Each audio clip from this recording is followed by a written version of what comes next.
haddaanu nahay beesha birimaal qalabkayagii iyo horumarkayagii ayaanu maanta noor yaallaa waxaana weeyaan mataqaanaa waxaan doonaynaa inaanu dadka iyo dalkaba wax ugu sii qabanno oo aanu magarasa horumar kale ku gaadhsiinno horena ugu soo wadnay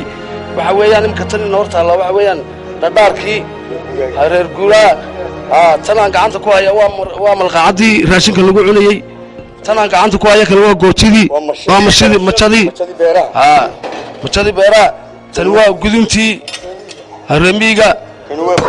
kan waa faaskii xaabada lagu magaranaysa ay jijibinayey kan waa tiinkii biyaha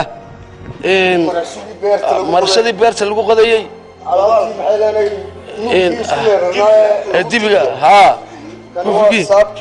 kaasina waa saabkii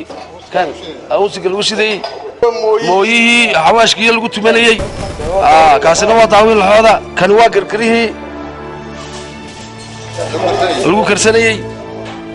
kan waxaa la yidhahdaa walfaaso waa walfaasadii guryaha lagu dhisaa oo waxay isku qabtaan jiingada iyo looxa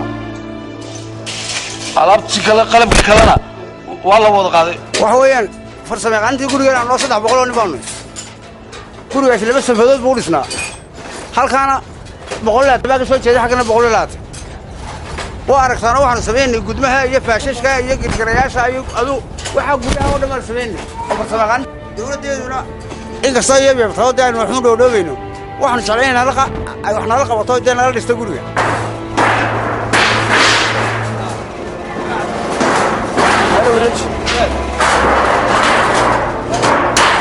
أصلاً كل شقينا وادنا كقولي